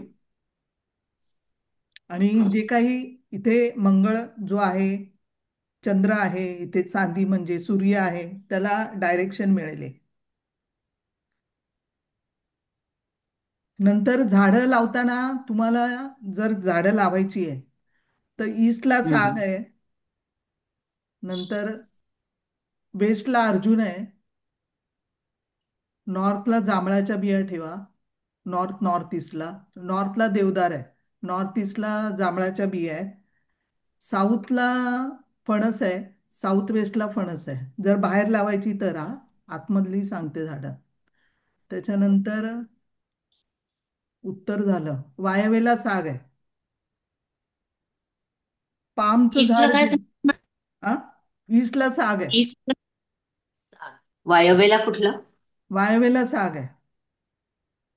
आणि ईस्टला पण? दक्षिणेला शिसम चालेल आणि फणस चालेल. फणसामध्ये भरपूर ताकद आहे, दम आहे. किंवा उंबरठे पण हेच लावायचे, हा जे सांगितले ते. घराला जो उंबरठा आहे त्याच हं. दिशेचा, त्याच त्याला लावायचा, त्या त्या दिशेचा. नॉर्थ ईस्टला जांभळाचाच उंबरठा पाहिजे, पण नेहमी लाकडाचा उंबरठा पाहिजे, मार्बलचा नसावा. कारण लाकडामध्ये अग्नितत्व आहे, तर जी काही दुःख येतात ती थांबतात. जर दक्षिणेचा दरवाजा असेल तर फणसाचा उंबरठा, एका फणसाच्या एवढ्याशा देठावर भरपूर वजनाचे फणस असतात, तर त्याच्यात ताकद आहे. तर ती दक्षिण आणि साऊथ वेस्ट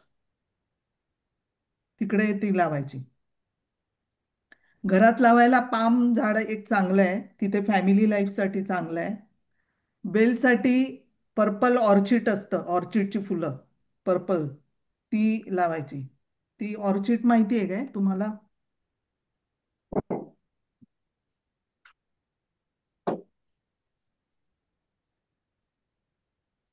ही चांगलं ऑर्चिड दिसतंय. आहे, पर्पल. हा,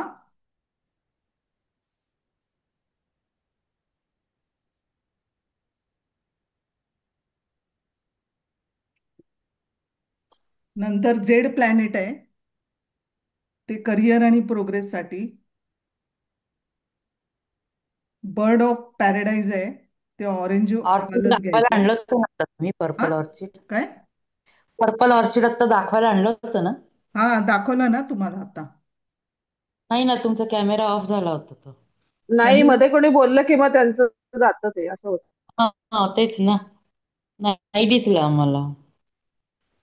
पण फ्रेश पाहिजे का हे बघ, कृत्रिम पण चालेल? कारण दिसलं? ऑर्किड इतकं सहज येत नाही. हा, दिसलं का? त्या कृत्रिम. दाखवताना कोणी बोलू नका. त्या दाखवताना कोणी बोललं की ते दिसत नाहीये.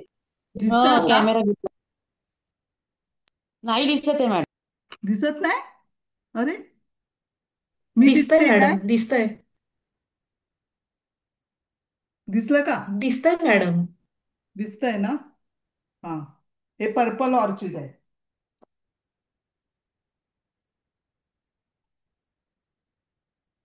आणि हे हे कृत्रिम आहे का? नाही नाही, कृत्रिम अच्छा. नाही आहे.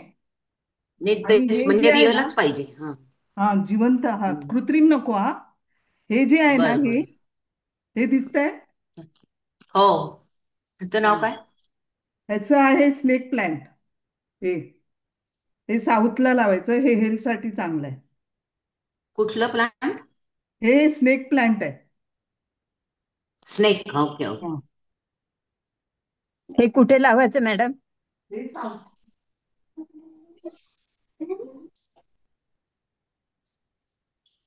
साऊथला. स्नेक प्लांट कुठे लावायचं? स्नेक प्लांट आहे ते साऊथला, ते साऊथला. हेल्थसाठी चांगलं आहे. हम्म. आणि नंतर जेड प्लांट कुठे लावायचं? नंतर एक बर्ड ऑफ पॅराडाईज सांगितलं, ते ऑरेंज वालं घ्यायचं, ते रिलेशनशिपसाठी चांगलं आहे. दुसरं एक व्हाईट ऑर्चिड येतं, ते फेम व्हायसाठी चांगलं आहे. दुसरं हर्बल प्लांट जे असतात नॉर्थ ईस्टला ठेवायचे, ते म्हणजे हर्बल प्लांट म्हणजे आलं, हळद. नंतर व्हीट ग्रास, ते लावा. ओवा चालेल मॅडम? ओवा चालेल, हर्बल सगळे चालतील, ते नॉर्थ ईस्ट चालेल. मॅडम ते जेड प्लांट सांगा ना, ते कुठे लावायचं? जेड प्लॅनेट करिअर प्रोग्रेससाठी आहे, ते नाही नाही, साऊथला कुठे ठेवलं तरी लावायचं, चालेल. कोणत्या साऊथला दिशेला? Career progress south. Okay okay. दिशा कुठली जेडला? जेडला साऊथ आहे. साऊथ. दुसरं एक आहे FERNS, फंड्स असं आहे, ते रिलेशनशिपसाठी किंवा सोशल सर्कलसाठी चांगलं आहे, फ्रेंड सर्कलसाठी चांगलं आहे. ते आपल्या इथे मिळतं का मॅडम? हो, मिळतं मिळतं, ऑर्चिड काय वगैरे नाव मिळतं. पुन्हा? FERNS, funds. फन. दुसरं पिवळी राई असते. पिवळी राई चांगली आहे, ती गुरु आणि लक्ष्मी मातेसाठी चांगली आहे, तिथे दोष कमी होतो. ऑफिसमध्ये तुमचे 4 कॉर्नर असतात, तिकडे दर गुरुवारी थोडं थोडंसं टाकायचं, तर तुमची ग्रोथ वाढते. गुरु म्हणजे पिवळी राई आणि तांदूळ म्हणजे चंद्र. हे दोन्ही झाले की गजकेसरी योग होतो. ते एक सोनेरी रंगाचा कपडा घ्यायचा, तो रवी झाला, त्यामध्ये बांधायचं आणि लॉकरमध्ये ठेवायचं. ते आपल्या घराच्या लॉकर मध्ये ठेवायचं. हा.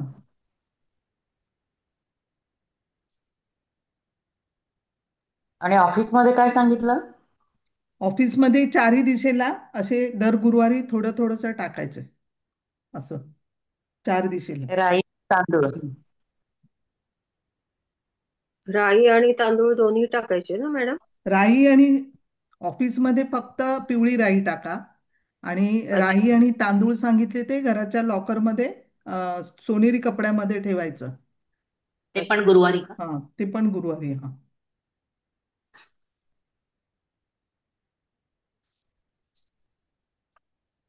कधी कधी पाहुणे येतात आणि नजर लागते म्हणा किंवा काही, तर गुळ आणि राई ती पिवळी, ती घराच्या कॉर्नरमध्ये ठेवायची, आणि जेव्हा पाहुणे जातील तेव्हा ते पाण्यात सोडून द्यायचं किंवा झाडाच्या खाली टाकून द्या. निगेटिव्हिटी ऍब्झॉर्ब करते ती. कुठल्या कोपऱ्यात ठेवायची घराच्या? जिथे घराच्या कुठल्याही कॉर्नर हा, मध्ये. कुठल्या?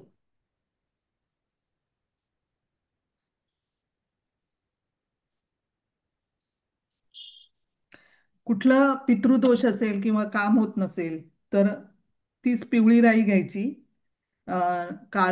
काळी राई घ्यायची आणि काळे तीळ घ्यायचे आणि सगळं ओवाळून पाण्यामध्ये टाकून द्यायची. पिवळी राई जी आहे ती ग्रोथ करते.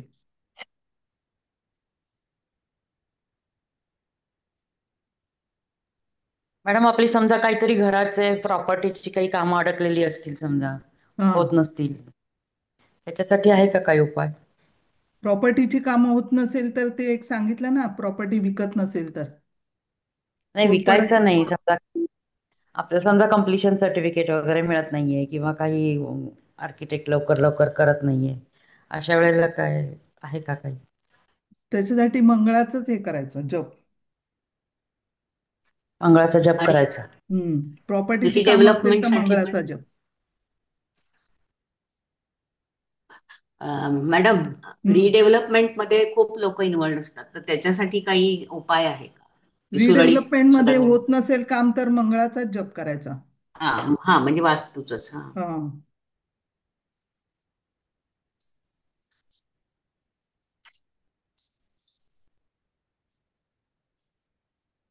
म्हणजे बीजमंत्राचा जप करायचा मॅडम, का नवग्रह स्तोत्रामधला करायचा? बीजमंत्र केला तरी चालेल. लाल मसूर डाळ दान करायची. ओके. 6 नंबर हा शुक्राचा आहे, त्याच्यामध्ये सिल्वर कॉईन 6 घ्यायच्या चांदीच्या. जर सिल्वर नसेल तर तुम्ही आपले पैसे असतात ना, नाणी, ती घ्यायची. शुक्र आणि ते मेटल एकत्र करायचं, त्याच्यामध्ये तांदूळ, अक्षता आणि ती कॉईन एकत्र करायचं. पाऊच जो आहे तो ब्ल्यू किंवा गोल्डन घ्या, किंवा सिल्वर, रेड, येल्लो पण चालेल.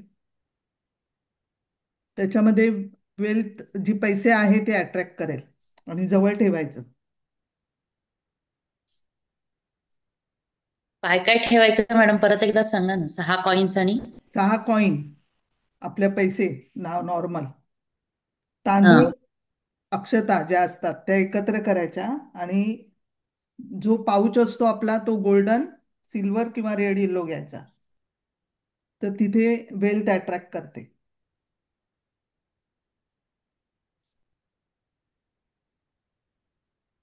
देवळामध्ये डोनट जर तुम्हाला करायचं असेल काही, तर कलश डोनट करा तर वेल्थ येते, ऑपॉर्च्युनिटी येते. लाल झेंडा जर करायचा असेल किंवा अं, किंवा तुमच्या घराच्या समोर लावा, तर पॉप्युलॅरिटी वाढेल. दीपदान केलं तर पितृदोष जाईल. कर्ज असेल तर माचीस दान करा. माचीस दान करणं चांगलं आहे, कारण मंगळाचं काम आहे ते. मंगळ असेल खराब तर कर्ज होतं. याच्यामध्ये तुम्ही जे सांगितलं आता मंगळाचं जे रिडेव्हलपमेंटचं, तर माचीस दान हा. करून बघा. ओके. जे लॉजिकच लावायचंय म्हणजे सगळं. काड्यापेटी. काळेपेटी दान करा. काड्यापेटी. हा, काळेपेटी ओके. मग अग्नी आहे, कोणालाही दिली, ते कोणालाही मंगळाचं दिली काम आहे. तर हा, नाही, कोणालाही दिलं तरी चालेल ते. नाही, देवळात म्हणजे दान करा ना, देवळात देऊन टाका. देवळात. हा, हा, ओके ओके. आणि कलश कुठला आणि देवळात तांब्याचा? द्यायचं तर हनुमानाच्या देवळात द्या, मंगळाचं आहे ते. नाही, मग कलश कुठल्या देवळात? कुठला कलश द्यायचा मॅडम? हा, कलश कलश. सांगितलं ना, हा, कलश तांब्याचा. तांब्याचा, तांब्याचा. कुठल्या देवळात दान करायचं माचीस दान? हनुमानाच्या मंदिरमध्ये करा, हनुमान. मंगळाचंच हा, आहे ते. नाही, माझ्या एका मैत्रिणीने विचारलंय म्हणून. हा. हा, हनुमानाच्या मंदिरमध्ये सांगा. Okay okay. मंगळवारीच करायचं का दान? मंगळवारी करा, चालेल, मंगळाच्या होऱ्यात करा.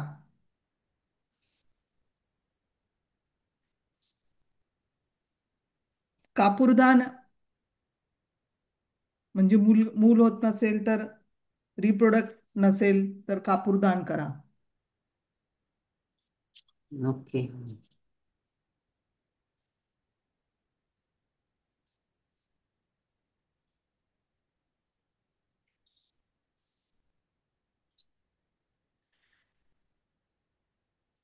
8 8 आणि 3 3 म्हणजे 833.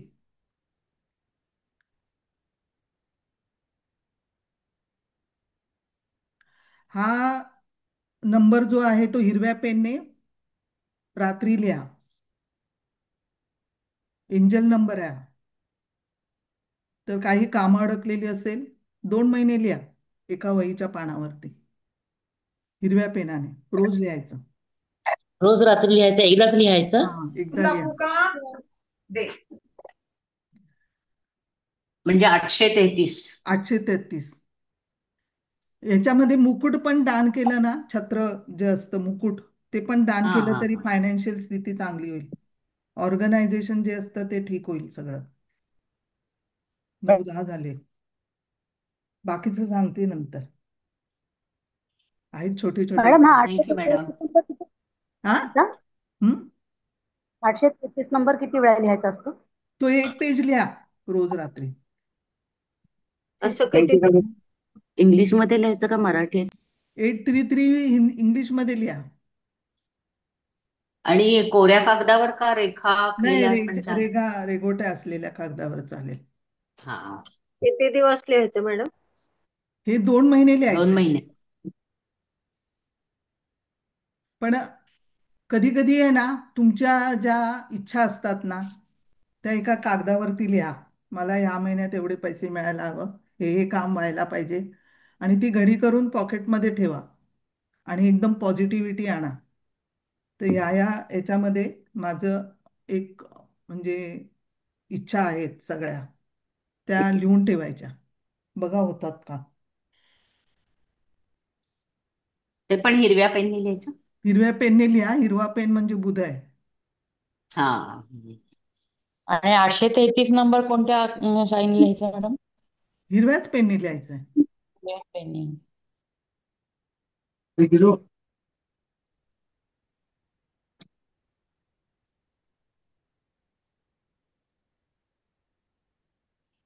कुठल्या राशीने काय लिहायचं ना ते पण सांगते हा नंतर.